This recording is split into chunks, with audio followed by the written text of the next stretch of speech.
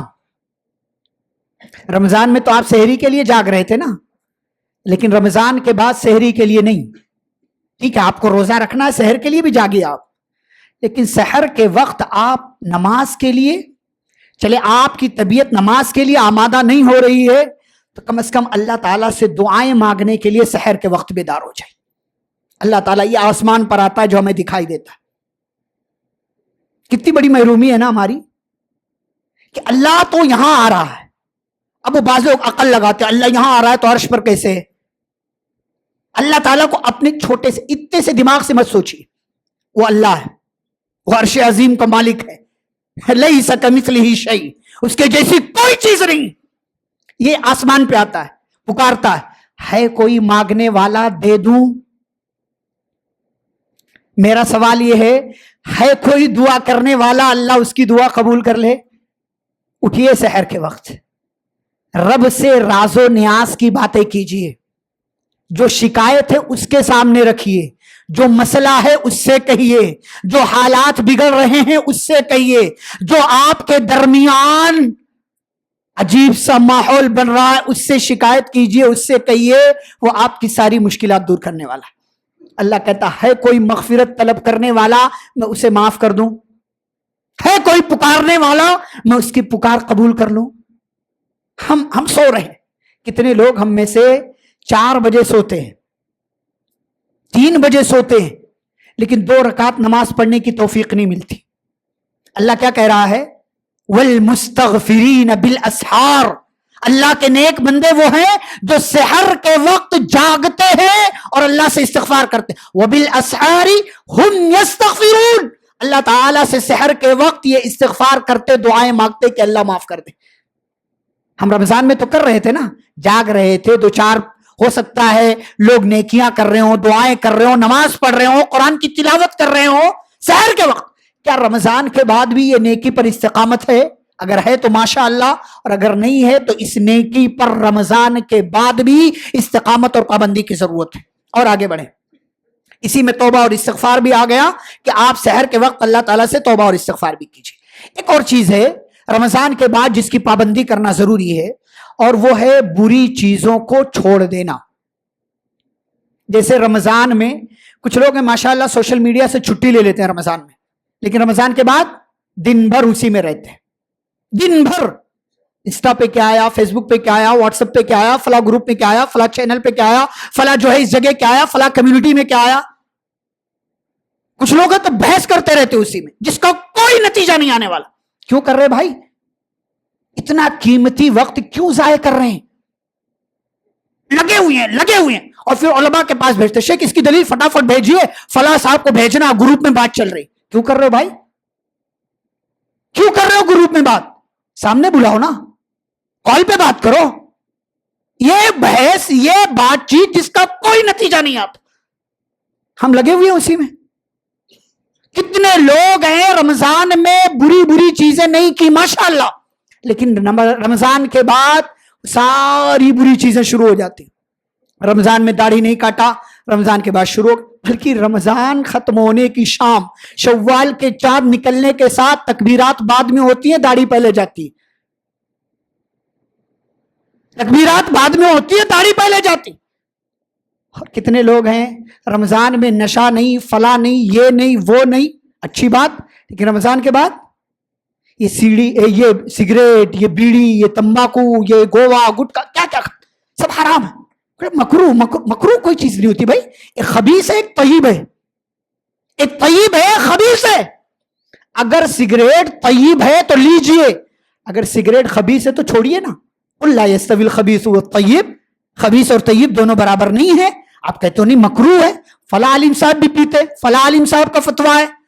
بھائی آپ کو یہ لگتا ہے کہ یہ چیز مکرو ہے، تو پھر پیارے نبی صلی اللہ علیہ وسلم نے احادیث میں، اللہ تعالیٰ نے قرآن میں خبیث اور طیب کا ذکر کیا ہے، اور اللہ نے کہا وَيُحِلُّ لَهُمُ الطَّيِّبَاتِ وَيُحَرِّمُ عَلَيْهِمُ الْخَبَائِثِ. نبی صلی اللہ علیہ وسلم لوگوں کے لیے طیب چیزیں حلال کرنے آئے تھے اور خبیث چیزیں حرام کرنے کے لیے آئے تھے. اب سگریٹ خبیث ہے تو نبی نے حرام کہا ہے، اور اگر خبیث کو طیب سمجھتے ہیں تو حلال سمجھ کر کے یا مکروہ سمجھ کر کے پیتے رہیے. لیکن بری چیزیں جو بھی ہیں، رمضان میں جیسے آپ بریک پر تھے ویسے آپ، اچھا رمضان کتنا اچھا موقع ہوتا ہے نا گناہوں کو چھوڑ دینے کا. 12 13 14 گھنٹے اگر آپ رک سکتے ہیں سگریٹ نوشی سے، تو پھر اور 12 گھنٹہ بھی رک سکتے ہیں نا. بہت آسان ہے. مسئلہ یہ ہے کہ ہم، اسی لیے میں نے شروع میں آیت پڑھی، لوگوں کی یا اپنی مرضی کے مطابق نہیں چلنا ہے، شریعت کی تعلیمات اور اللہ کے قانون کی روشنی میں چلنا ہے. کیا کہا ہے اللہ نے، کیا کہا ہے اللہ کے رسول صلی اللہ علیہ وسلم نے، یہ ہمیں دیکھنا. دنیا کیا کہہ رہی فکر چھوڑیے، آپ کا من کیا کہہ رہا ہے اس کو پیچھے رکھے لیے، اللہ کیا کہہ رہا ہے اس کی فکر کیجیے، اور اسی پر پابندی اختیار کیجیے. بری چیزوں کو جیسے رمضان میں چھوڑ رکھا تھا، رمضان کے بعد بھی بری چیزوں کو چھوڑنے پر استقامت اختیار کیجیے. اچھا ایک آخری بات اس میں، یعنی یہ رمضان کے بعد استقامت میں آخری بات کہ زندگی کی آخری سانس تک رب کی عبادت کرنا. اللہ نے کیا کہا؟ وَاعْبُدْ رَبَّكَ حَتَّى يَأْتِيَكَ الْيَقِينُ. رب کی عبادت کیجئے یہاں تک کہ موت آ جائے. یہ نہیں کہا شوال آ جائے، ہاں یہ نہیں کہا کہ شوال آ جائے تب تک رب کی عبادت کیجئے. یہ کہا کہ جب تک یقین یعنی موت نہ آ جائے تب تک رب کی عبادت کیجئے. ہمارے ہاں اب علماء جتنا بولتے جا رہے لوگ اتنا پیچھے ہٹتے چلے جا رہے کہ نہیں بھائی تم بولو، ہم تو شوال آتے ہی چھٹی لے لیں گے، ہم چلے جائیں گے بریک پر، ہم چلے جائیں گے مسجد سے، ہماری جب مرضی ہوگی تب پڑھ لیں گے. بہت کیا نا رمضان میں، اب تھوڑا بریک پر جاتے ہیں، تھوڑی بات میں نیکیاں کر لیں گے. غلط بات بھائی. زندگی کا کوئی بھروسہ نہیں. فکر عقبہ کی کر آج اے بے خبر، کل نہ کر کل کا کوئی بھروسہ نہیں. کل نہ آیا کبھی اور نہ آئے گا کل، کل تو کیا ایک پل کا بھروسہ نہیں. یہ زندگی ہے. صبح ملنے والے انسان سے بعد میں شام کو خبر ملتی ہے کہ صبح ملنے والا انسان شام کو وفات پا چکا. یہ زندگی. ان اجل اللہ اذا جاء لا یؤخر. اللہ تعالیٰ کی طرف سے جو وقت مقرر ہے وہ ٹائم آ گیا، نہ ایک لمحہ آگے اور نہ ایک لمحہ پیچھے. اب آئیے دیکھتے ہیں کہ استقامت آپ اختیار کیسے کر سکتے ہیں، یعنی نیکیوں پر، اچھائیوں پر. رمضان میں جو آپ نیکیاں کر رہے تھے یا جو اور اچھی چیزیں، آپ رمضان کے بعد ان نیکیوں پر باقی کیسے رہ سکتے. نمبر 1، دل کی اصلاح. اگر دل ٹھیک ہے نا تو آپ آئیں گے نیکیوں کی طرف، لیکن اگر دل میں بگاڑ ہے تو سارا معاملہ بگڑ کر رہ جاتا ہے. اسی لیے نبی صلی اللہ علیہ وسلم نے کیا فرمایا؟ اذا صلحت